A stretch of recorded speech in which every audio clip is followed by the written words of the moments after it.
¿Qué tal? Buenos días. Se viene el siguiente pago de pensiones en julio de este año. ¿Lo podremos hacer completo o no lo vamos a hacer? De eso y más hablamos hoy en República.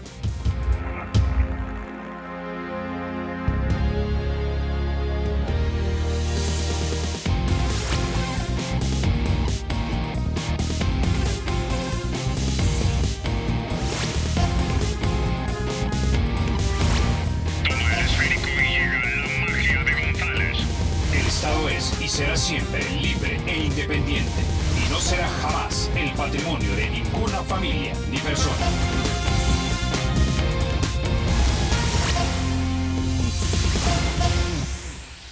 Bueno, sin mayor preámbulo, vamos a introducir a nuestro invitado. Esta mañana nos acompaña don Ricardo Perdomo. Él es el superintendente del sistema financiero. Don Ricardo, bienvenido a República. Muy buenos días, un verdadero gusto estar con ustedes y gracias por su amable compañía. Ok, don Ricardo, quizás empecemos con el tema del momento, antes de que nos vayamos al big picture, al gran contexto de las cosas. Y es, en julio, el gobierno tiene que realizar un pago de 47 millones de dólares en concepto de lo que ya los trabajadores hemos prestado al gobierno para que pague pensiones a los que están jubilados. Pero ese dinero aún no se ha completado. ¿Se va a poder completar? Bueno, mire, yo creo que todo esto hay que ponerlo en contexto.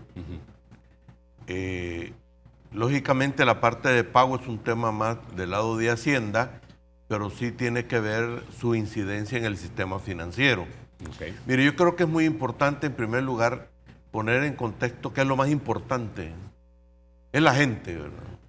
Los adultos mayores, que creo que el Estado tiene la obligación de darle una vejez digna a través de un sistema previsional, y el Estado es subsidiario, como lo es en la educación, en la salud, en la seguridad. Por consiguiente, es prioridad uno el atender las necesidades de los trabajadores cotizantes en el sistema previsional.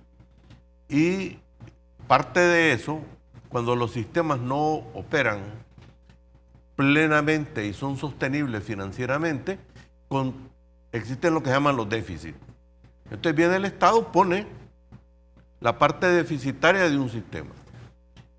Y eso obliga a que el Estado adquiera deudas, si no tiene los ingresos suficientes vía tributaria. El sistema en El Salvador es deficitario. Y por consiguiente el Estado se tiene que endeudar para poder cubrir el déficit del sistema, pero también tiene una deuda cuando se produce el cambio del sistema público al sistema privado. Y entonces esa deuda la hace a través de un fideicomiso de obligaciones previsionales que emite los llamados SIP. Entonces, en el mes de julio se produce un vencimiento de deuda de SIP que el Fondo de Pensiones le prestó al Estado para pagar las pensiones de los jubilados del INPEP, del Seguro Social, del sistema público que le decimos. Entonces son 18.3 millones de capital, 29.1 millones de intereses, en total 47.42 millones. A partir ya del día 8, en unos días sucesivos. Y en el mes de octubre toca otro vencimiento de 48.6 millones de capital, más 42.6 millones de intereses, haciendo un total de 91.2 millones. Entonces, ¿esa deuda para qué sirvió? Para pagar a los pensionados del sistema público, llámese IS, llámese INPEP. Entonces, ¿qué es lo que ocurre? Se produce el 21 de abril una reforma a la ley del fideicomiso de obligaciones previsionales con el objeto de reestructurar la deuda y cambiarla a un plazo de 25 a 50 años y generar un periodo de gracia de 5 años. Y por el otro lado se subió la tasa de interés que el Estado iba a reconocer por la nueva deuda. Entonces usted tiene deuda antigua, ¿verdad? Y deuda nueva. El espíritu de la reforma era poder reestructurar toda la deuda.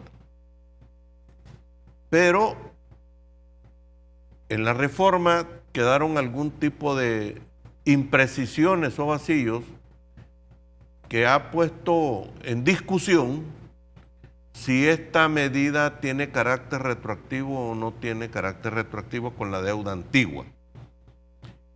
Entonces, yo creo que aparte de lo que es la interpretación legal, está la percepción financiera. Y ahí entra la superintendencia como responsable de la estabilidad y la supervisión del sistema financiero. Entonces, ¿qué ocurre en los mercados? Que en los mercados hay unos actores que se llaman las clasificadoras de riesgo. Las clasificadoras de riesgo son empresas, en este caso internacionales, que están velando si alguien tiene una conducta adecuada de pago en los tiempos, en las fechas y en los montos pactados. Entonces, las clasificadoras de riesgo son las que miden eso. En este momento hay dos clasificadoras que han dicho, miren, hay una interpretación dual. En El Salvador lo que necesitan son acuerdos en materia fiscal, en materia económica, y hay la duda de ciertos sectores de que si hay que pagar o no el capital, debido a que se dio una reforma el 21 de abril pasado.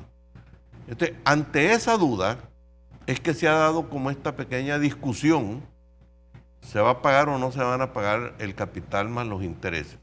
Yo creo que hay una cosa muy clara. Es decir, déjeme detenerlo, que esos 47 millones que supuestamente se tienen que pagar en julio o que se deben pagar en julio, había interés y capital y que de repente en este momento no hemos juntado los 47 millones de dólares porque no estamos certeros de que hay que pagar los 47 millones de dólares enteros.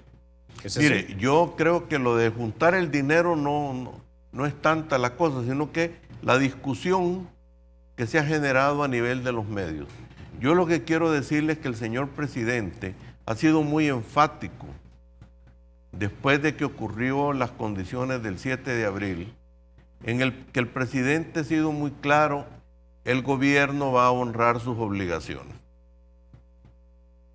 Y el ministro también lo ha manifestado, el gobierno va a honrar sus obligaciones, tiene los recursos para hacerlo, y hay ahí todavía un impasse de carácter de procedimiento legal en términos de lo que es las partidas presupuestarias.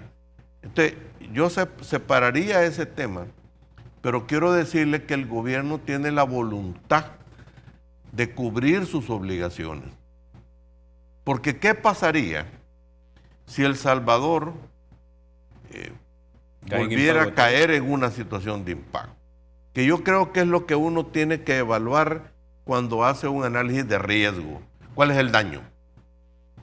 Porque una cosa es que yo interprete de una manera, usted interprete de una manera. No, al final de cuentas, si las calificadoras de riesgo interpretan que usted no pagó en la fecha o no pagó la totalidad de lo que debe, entonces le reducen su categoría, su calificación, porque usted representa más riesgo. Esa es una realidad. Entonces uno tiene que actuar responsablemente, en el sentido es cómo le minimizo el daño al país. Porque aquí cuando hay una situación de default selectivo, es un incumplimiento selectivo, esto tiene un impacto porque se visualiza al país más riesgoso y tiene algunos efectos directos que quiero decírselo. Primero, en el sistema de pensiones. ¿Qué es lo que ocurre? Que en el momento que hubiera una situación otra vez de incumplimiento, inmediatamente toda la deuda de los SIP que el gobierno tiene, que el fondo de pensiones tiene, cae su valor. Cae su valor porque ha aumentado el riesgo.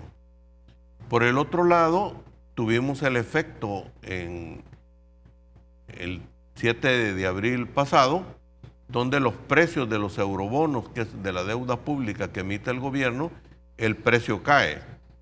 ¿Quiénes son los mayores tenedores de eurobonos y en este caso de SIP? Son los fondos de pensiones que en su cartera de inversión tienen más del 80% en deuda pública. Por el otro lado, además de que cae el precio, cae el valor de un fondo de pensiones de cerca de 9.500 millones de dólares, que es actualmente el valor del fondo de pensiones que en este momento administran las dos AFP, que es ahorro de los trabajadores. El precio cae y la valoración del fondo se ve disminuida.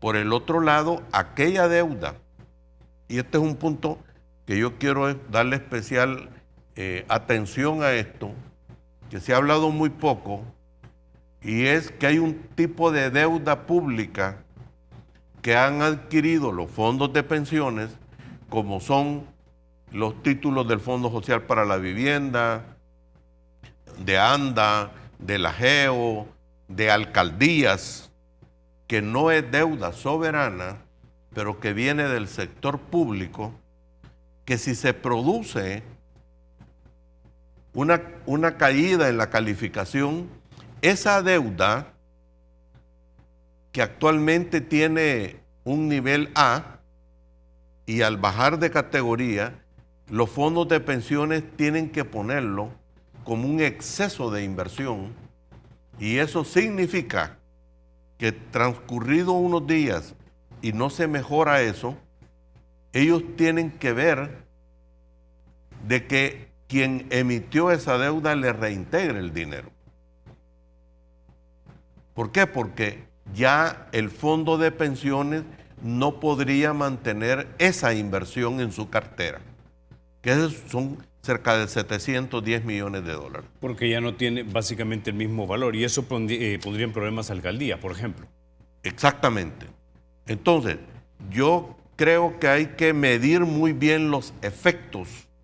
Por eso es que el presidente ha sido claro, el gobierno va a honrar sus compromisos.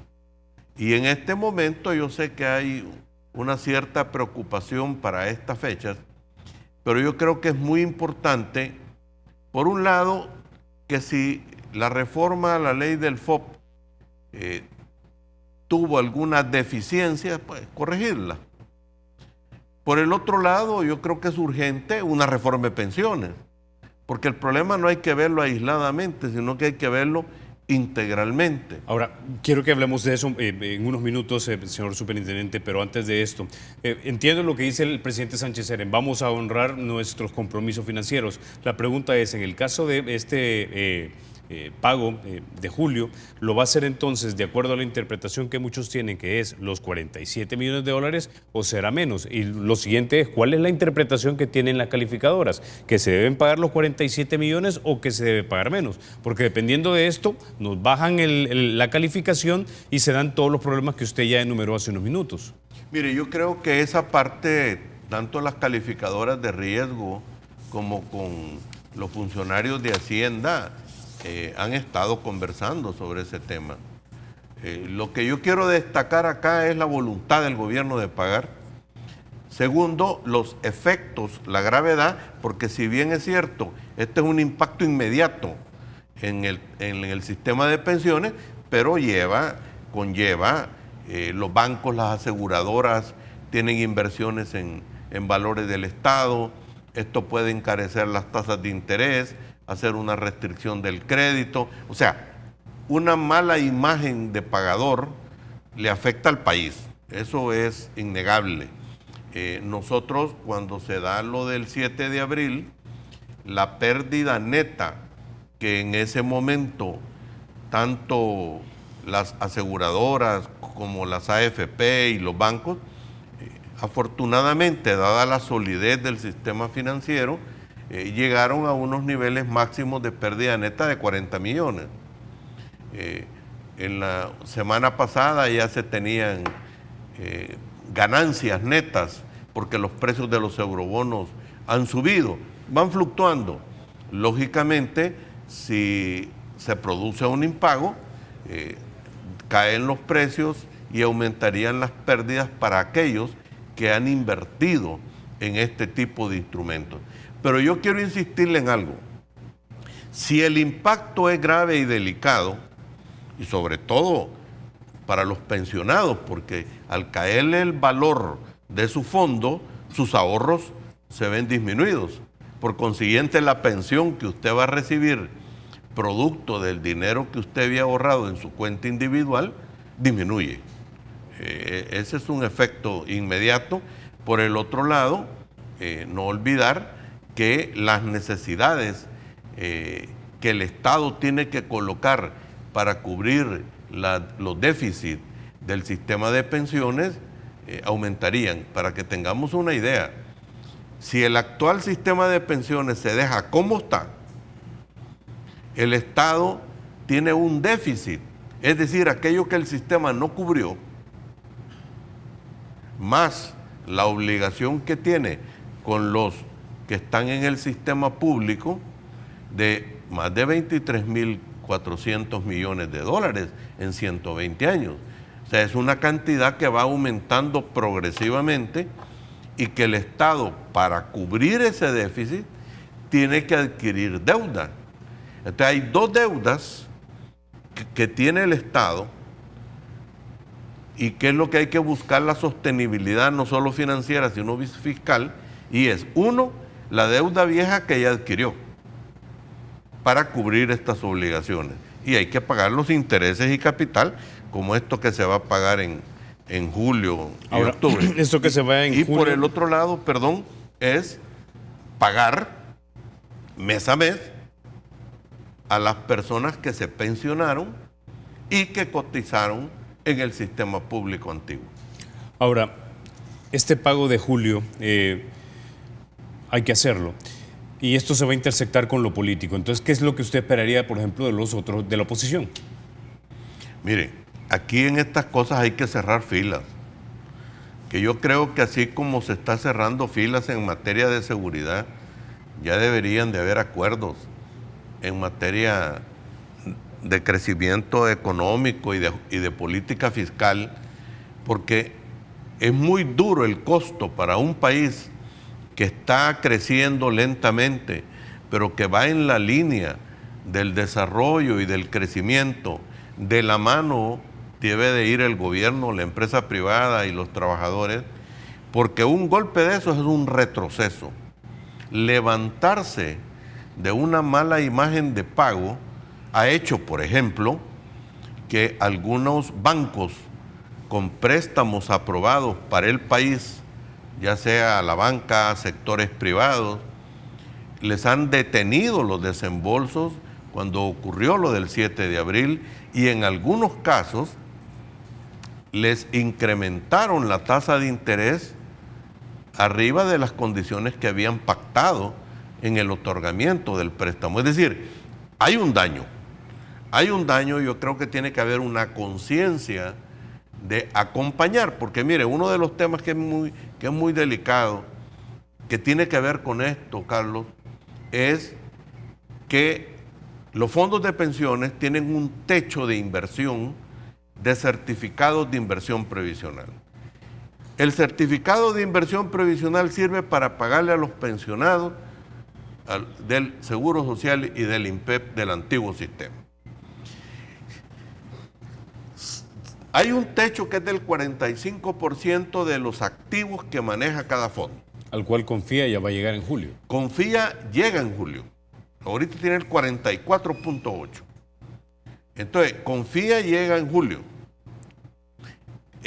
Crecer está llegando los primeros meses del próximo año. Entonces, ¿qué es lo que ocurre? Y aquí es importante que los señores diputados que están viendo las reformas de pensiones lo tomen muy en cuenta.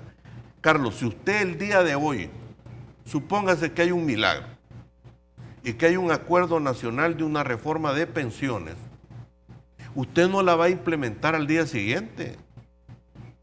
Usted tiene que hacer toda una estructura de normas nuevas para poder implementar esa reforma. Mínimo usted podría estar implementando la reforma muy rápidamente, 6 meses después, cuando no más. Entonces, en sí, la aprobación de una reforma no es automática su aplicación. Dependiendo del tipo de reforma que quieran hacer, van a haber más o menos cambios institucionales y legales. Entonces, ¿qué ocurre? Que usted se va a encontrar, aún con reforma aprobada, con la imposibilidad de que los fondos de pensiones sigan comprando los SIP. O sea, básicamente lo que me está diciendo es que en julio el gobierno, el Estado ya no va a poder comprarle o prestarle a Confía para poder usar parte de ese dinero para pagar la mensualidad, es decir, la jubilación de los que ya se retiraron. Y en los primeros meses del otro año no lo va a poder prestar a la otra AFP si es que no hay arreglo. Y si no hay arreglo, entonces básicamente ese dinero tenemos que ver de dónde lo sacamos. Si no va a ser de las AFPs, tiene que ser de algún otro préstamo o del presupuesto ordinario de la nación. ¿Es así? Claro, o regresar al sistema antiguo que emitían bonos, o sea, se emitía deuda. Y después fue que crearon esta figura del fideicomiso. Por eso es prudente, viendo los tiempos, que ese techo debe de subirse, por lo menos del 45 al 48%. ¿Por qué le digo el 48%? Nosotros, que somos los que validamos los cálculos de las necesidades que plantea el fideicomiso y las posibilidades de las AFP. ¿Qué es lo que ocurre? El activo, este porcentaje sobre el activo de un fondo. ¿Y ese activo cómo crece? Crece por las cotizaciones nuevas, por las inversiones nuevas, por los intereses que recibe de sus inversiones, por las amortizaciones que le hagan los deudores, por el aumento de los cotizantes, del salario, en fin, hay un montón de variables que hace que el activo crezca. Aterricemos un poquito para que la gente nos entienda. Por activo intuyo que usted lo que está dando a entender es la cantidad de dinero que tiene una AFP. Entre más, digamos, salvadoreños estén trabajando, más dinero estén ganando, más grande se hace el pot, más grande se hace el cubito de donde puede sacar el dinero. Es decir, ese 45% al que llegaríamos de repente en julio, si Confía, por ejemplo, tuviese más dinero, se vuelve a reducir y por lo tanto podemos seguir prestando. Ese es el fondo de pensiones. Y cuando decimos Confía, separemos la administradora del fondo, porque el fondo es dinero de los trabajadores. Entonces, ¿qué ocurre si se sube en 3 puntos el techo al 48%?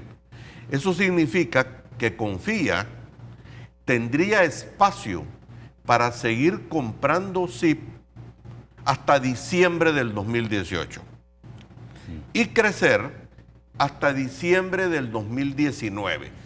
Esto yo creo que es importante porque aunque la reforma se aprobara, su implementación demora y no puede estar el país en una situación de angustia cada vez si va a haber o no va a haber dinero.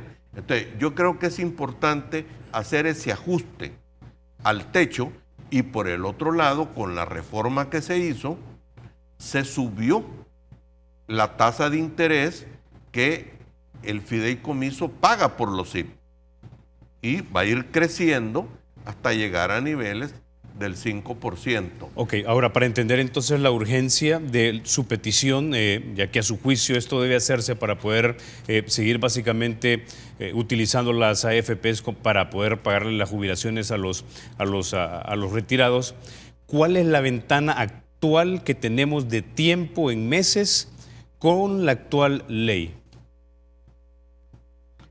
Con la actual ley, en términos de la compra de los SIP, que hoy en julio, de los 23 millones, por ejemplo, que le correspondería, porque es proporcional al fondo que tienen, Confía tiene un fondo un poco más grande que el de AFP Crecer, de los 23 millones que le tocaría como comprar como de cuota, nosotros hemos hecho los cálculos que no lograría alcanzar los 23 millones, podría comprar una parte, Crecer sí la puede comprar toda, pero como esta es una colocación para el trimestre, nosotros hemos recomendado la gradualidad, que se vaya liquidando mes a mes, pero ¿qué ocurre?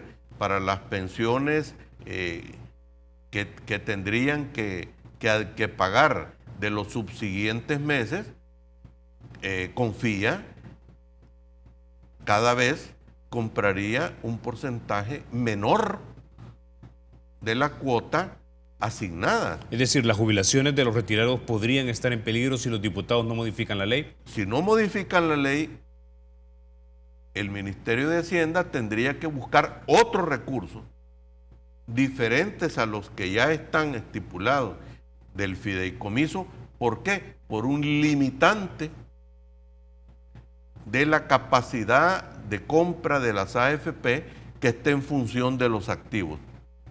Exactamente, ¿en qué mes del próximo año llega la otra AFP Crecer al límite de lo que le puede comprar el gobierno? Estaría, como eso es cambiante por los niveles de cotización, rentabilidad, etcétera, las estimaciones es el que podría por lo menos pasar el primer trimestre del próximo año. Pero yo creo que ahí es donde vuelvo. No se puede estar jugando con el riesgo. Yo creo, y esa es la recomendación que nosotros hacemos como superintendencia, porque el impacto se lo va a dar a todo el sistema financiero y a la economía del país. Otra condición de que no se puedan pagar las deudas o que no se puedan pagar pensiones. O sea, esto es tremendamente delicado porque todos los jubilados del sistema público habría problemas para poderle cubrir sus obligaciones. Entonces, básicamente, y haciendo unas rápidas cuentas, en base a lo que usted dice que tomaría de implementar el nuevo sistema de pensiones de 6 meses, los diputados básicamente tienen ahorita desde julio, básicamente, que ahí estamos, hasta octubre para ponerse de acuerdo y reformar el sistema de pensiones. No, mire, yo digo que antes las cuentas prudentes que nosotros hacemos es que en el mes de julio debería de aprobarse la reforma al sistema de pensiones. Porque la reforma al sistema de pensiones no solo tiene que ver con la deuda pública, no, tiene que ver con la sostenibilidad fiscal, pero sobre todo tiene que ver con la pensión que cada uno de nosotros va a recibir. Cada mes que usted atrasa una reforma de un sistema que no es sostenible, a usted le está golpeando en su pensión. Mire, le voy a poner un ejemplo y quiero hacer un llamado. O sea, yo pocas veces toco estos temas porque nuestro papel es más supervisor técnico, pero sí tenemos que poner señales de alarma. Este mes, o sea, a lo largo de este año, se jubilan las primeras mujeres del sistema de ahorro para pensión. ¿Del privado? Del privado. Como usted sabe, la mujer le ponen un requisito de edad menor que el hombre, entonces se van a jubilar este año y el próximo año una cantidad importante de mujeres. Son las primeritas en pensionarse. Entonces, ¿qué es lo que ocurre? En primer lugar, nosotros le hemos pedido a las AFP que generen un mecanismo de servicio a los usuarios para explicarles en forma transparente cuál es el cálculo de su pensión, para que no quede duda cuánto es lo que le van a pagar. Pero ¿qué es lo que ocurre? Que si estas personas en este momento tienen una rentabilidad baja en el sistema o hay una desvaloración del fondo de los ahorros que estas personas tienen, pues lógicamente van a recibir una pensión más pequeña. O sea, ya la rentabilidad menor que se han tenido en los últimos años ya hace que a la hora de calcularle su pensión, la pensión sea menor tal vez de lo que ellas esperaban. Y si usted a eso le agrega que exista una disminución del valor de las inversiones en deuda pública que tienen los fondos de pensiones, usted va a tener efecto precio y efecto rentabilidad. Por consiguiente, a la hora de calcularle su pensión sería menor.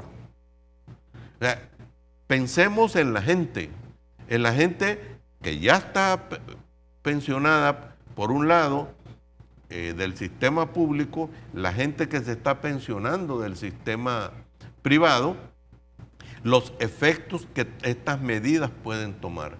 Por eso es que yo creo que el mensaje es claro. El gobierno tiene la voluntad de pagar y de honrar sus obligaciones.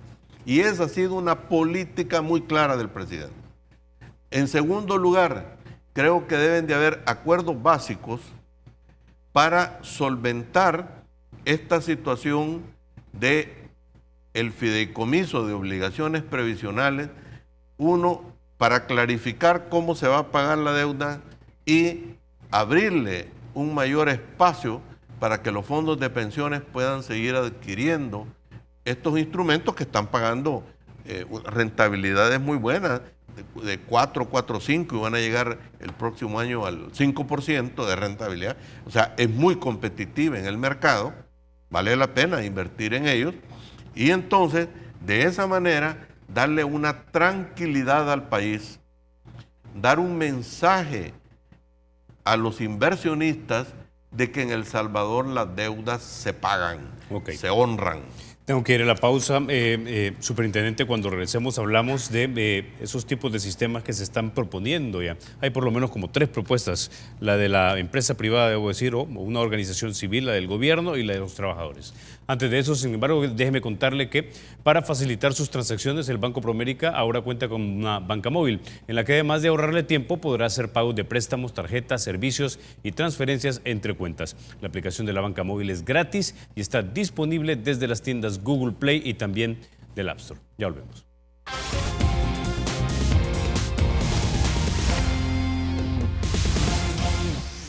Gracias por continuar con República. Don Ricardo, brevemente hablemos de las 3 modelos que se propone el sistema de pensiones, porque quiero hablar del sistema financiero que tengo entendido bastante sólido en este país. Los trabajadores proponen, y quiero que pongamos en pantalla lo que declaró el señor Israel Montano Osorio, representante del movimiento pedagógico salvadoreño, y lo publicó mi querido Chico Valencia en El Colatino. Nosotros estamos pensando como salvadoreños, no nos importa quién gobierne. Lo que queremos es garantizar que este Instituto Nacional de Pensiones sea administrado por una tripartita previsional en donde estén los trabajadores activos o pensionados, el Estado y la empresa privada. Así no vamos a permitir que uno de los 3 sectores robe los fondos, dice. ¿Cómo ve usted esta propuesta? Mire, sobre este tema quiero decirle que el papel de la superintendencia, primero es hacer cumplir la ley vigente, ¿verdad? Y nosotros supervisamos el sistema, porque miramos la banca, los seguros, valores, pensiones estatales, una serie de industrias que son supervisadas por nosotros. Nosotros hacemos cumplir la ley vigente y respetamos lo que la Asamblea Legislativa apruebe. Nosotros ahora estamos apoyando mucho a la Comisión de Hacienda de la Asamblea Legislativa, en cuanto a que cuando llegan las propuestas formales a la comisión, le piden a la superintendencia que haga el cálculo actuarial, que es una validación técnica, no es eminentemente financiera, porque es diferente a un análisis financiero, para presentar ciertos parámetros, porque el objetivo de una reforma es si es sostenible financieramente, si es fiscalmente sostenible, si beneficia o no a los trabajadores, que creo que debe ser el objetivo fundamental, y si esto es sostenible en el tiempo. Entonces nosotros hacemos evaluaciones técnicas y eso se lo entregamos y hacemos presentación a esta Comisión de Hacienda. Nosotros no opinamos ni hacemos valoraciones de ninguna de las propuestas. Nos han solicitado y hemos presentado a la fecha 4 análisis actuariales de 4 propuestas que nos enviaron de la Comisión de Hacienda. Así que valoraciones de una u otra propuesta no está en el papel de la superintendencia, sino que serán los señores diputados los que hacen esas evaluaciones en función también de la información técnica que nosotros presentamos. Ahora, pero en estas propuestas intuyo yo que ustedes hacen el análisis sobre las categorías que por lo menos aquí en República hemos discutido que debe cumplir. Uno es, por ejemplo, la suficiencia de la pensión, el otro es la universalidad, si es que esto se puede. La siguiente gran categoría de la que hemos hablado es de la sostenibilidad, es decir, de estas propuestas que ustedes han estudiado, ¿estas categorías, digamos, son cumplidas, son satisfechas? Mire, nosotros no hacemos ninguna valoración ni recomendación sobre una propuesta. Nosotros le mostramos los números y el sustento técnico de cada propuesta, donde contempla varios de estos parámetros que usted ha mencionado, y son en su discusión los señores diputados los que van a llegar a los acercamientos y a las valoraciones de hacer tal o cual reforma. En eso, como superintendencia, nos hemos abstenido únicamente a hacer nuestro trabajo encomendado de análisis técnico. Ok, entonces solamente déjeme refrasearle la pregunta. ¿Qué debe cumplir un nuevo sistema de pensiones? Mire, un nuevo sistema de pensiones, en primer lugar, tiene que ver cuál es el déficit actuarial que presenta. ¿Qué es el déficit actuarial? Es lo que el sistema en sí no logra pagar. Usted tiene ingresos y tiene obligaciones que pagar. Si sus ingresos no son suficientes para pagar sus obligaciones en el tiempo, usted tiene un déficit. Y ese déficit, ¿quién lo termina pagando? El Estado, porque de acuerdo a la ley, el Estado es subsidiario. Entonces, en ese momento, eso impacta en las finanzas públicas. Y eso puede elevar el nivel de endeudamiento, etcétera, etcétera. Por el otro lado, usted tiene que ver claramente cuáles son los beneficios que van a recibir los trabajadores en ese sistema.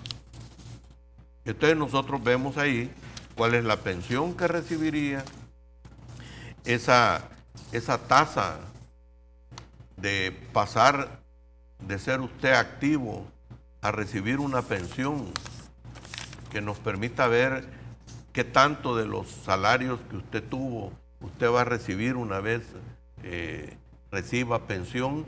Si esa pensión que le ofrecen solo le va a durar unos cuantos años o va a ser sostenible en el tiempo, el nivel de cobertura que puede tener este sistema. Y otro aspecto muy importante es si le va a disminuir o le va a aumentar los beneficios. Si eso implica modificar la tasa de cotización, el pago de la comisión de administración y del seguro a la administradora, el nivel, el rango salarial, la edad, si es hombre, si es mujer, los problemas de la realidad de la población nuestra. Es decir, todas esas variables nosotros las tomamos en cuenta y le damos a los señores diputados las cifras de la corrida de la base de datos oficial y de la metodología que tiene la superintendencia, que es con todos los estándares internacionales aprobados, y de esa manera serán ellos los que tomen las mejores decisiones. Usted no puede ofrecer un beneficio que no tenga con qué pagarlo. Ok, hablemos, superintendente, brevemente del sistema financiero, porque hace unos minutos usted me decía es un sistema sólido, es decir, hay dinero. Aparte usted mira las cuentas, o no sé si decir las cuentas, las transacciones tanto de la economía formal e informal, eso es lo que mira. Y lo que me dice es que los números son abundantemente saludables. Ahora, la pregunta es, lo que se estarán haciendo en casa es, bueno, y si tenemos un sistema sumamente saludable, donde hay dinero, donde hay transacciones, entonces, ¿por qué no miramos esos resultados en la economía real? Perfecto. Anoche llovió, ¿verdad? Duro. En El Salvador se mueve una gran cantidad de dinero, pero pasa igual que el agua. Cae abundante agua, no se infiltra, se va para los ríos y se va para el mar. Y lo único que hace es causar algunos estragos y derrumbes y todo. Exactamente pasa con la economía. En El Salvador circulan unas cantidades de dinero enormes. Solo para que tenga usted una idea, en operaciones con bancos corresponsales extranjeros, de enero a mayo de este año, en El Salvador entraron 28.000 millones de dólares, salieron 26.400 millones, a diferencia del año pasado. En El Salvador se quedaron 1.640 millones, en cambio el año pasado hubo un déficit, salieron 1.300 millones. Eso solo en la parte de operaciones de bancos corresponsales. Para tener una idea, de enero a mayo, y depósitos en efectivo. De enero a mayo, en las ventanillas de los bancos, entraron 5.504 millones de dólares en billete. Salieron 3.908 millones que la gente retira y quedaron en depósitos 1.596 millones. Entonces, usted tiene una economía, mire, en remesas. En remesas de enero a mayo, a la gente le pagaron remesas por 1.946 millones, cuando muy superior, mire, estamos teniendo, porque la superintendencia lleva un control diario de estas operaciones, mire, estamos oscilando entre 14 y 15 millones diarios que se entregan remesas, y de esas, el 85% se le paga en efectivo a la gente a través de los diferentes subagentes remesadoras. Un país donde hay chorros de dinero. El gran problema es que no se infiltra productivamente. La gran mayoría se va al consumo, que de alguna manera es lo que está manteniendo algún crecimiento de la economía, pero debería de haber más inversiones que generen empleos. Inversiones productivas, como decía el ministro de Economía, que realmente le den valor agregado, que generen empleos decentes con transferencia tecnológica. Y quiero, tal vez si podemos ver unas gráficas que... Las tenemos en pantalla, señora productora.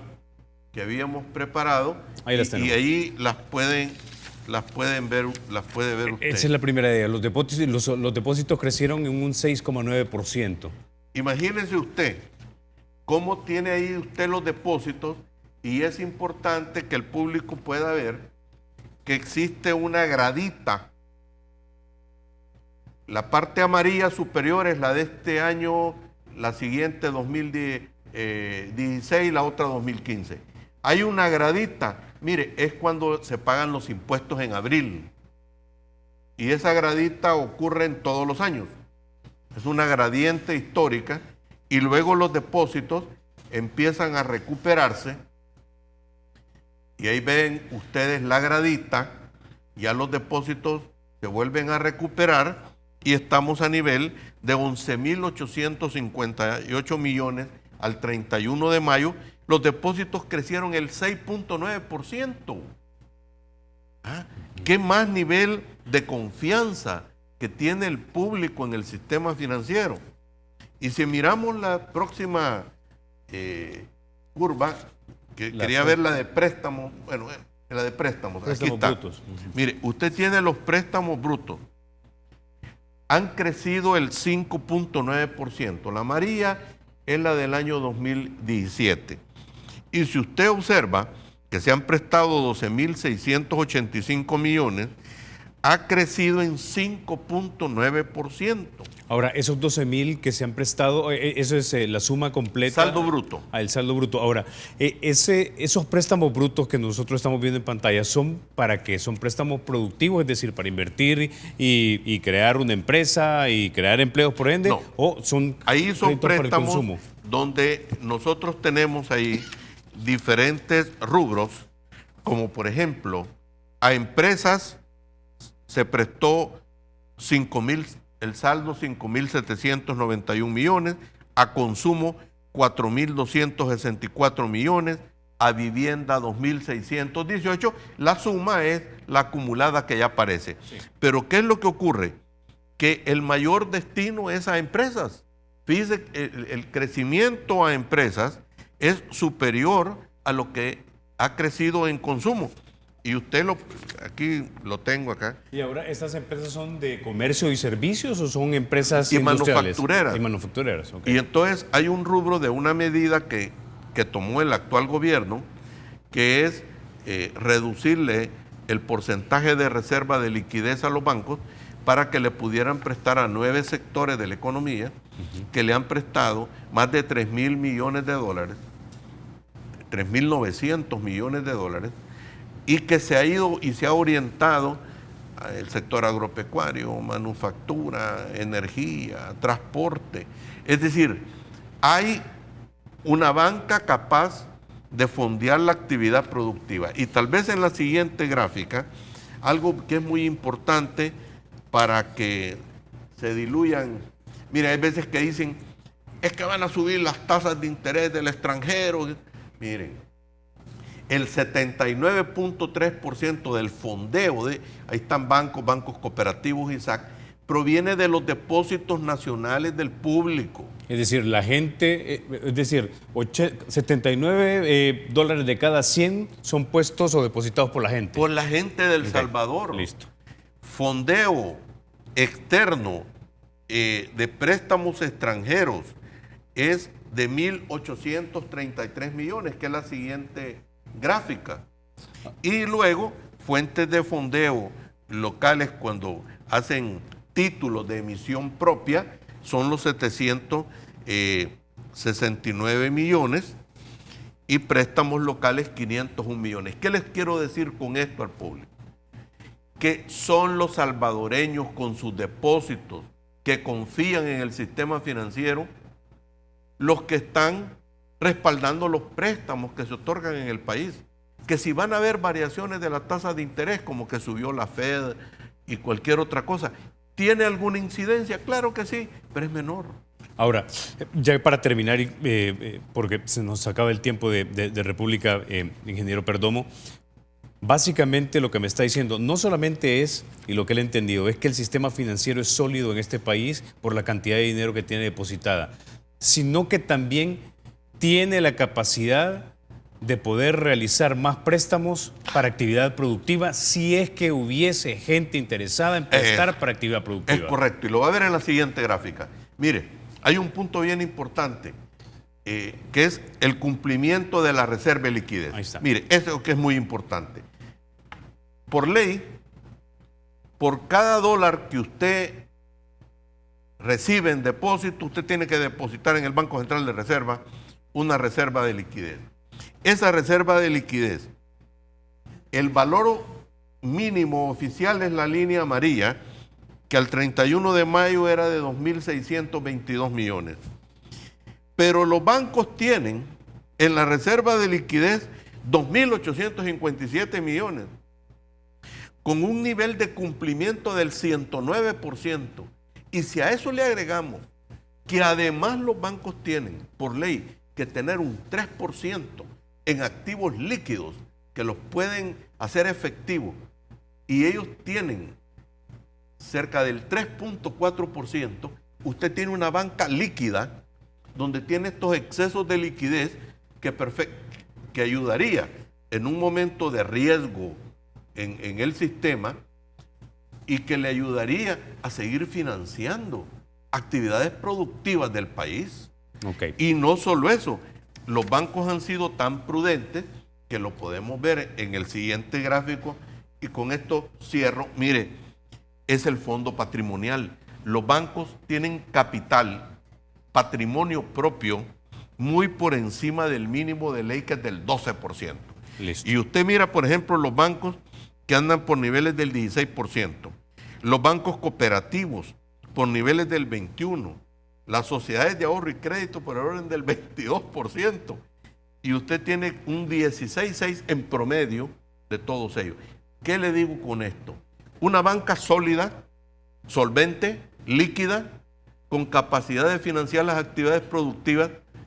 Ese es el sistema sólido de El Salvador, que no lo vayamos a deteriorar por falta de acuerdos políticos o poner en peligro el honrar pago de deudas, cuando lo que se necesita es la voluntad de invertir en el país, generar empleo, porque hay una banca que puede respaldar el crecimiento económico sostenido de este país. Ok. Me robó las palabras de la boca, ingeniero Perdomo. No me resta más que agradecerlo que haya estado usted esta mañana aquí en República. No sabe cuánto le agradezco. Es un verdadero gusto haber estado con usted y a las personas que amablemente nos han escuchado. Bueno, ustedes, amigos, se quedan con la emisión matutina de Teleprensa con mi querido Rafa García y Mayelita Mena. Soy Carlos Toledo. Gracias por vernos. Recuerden, la República es de todos y hay que cuidarla.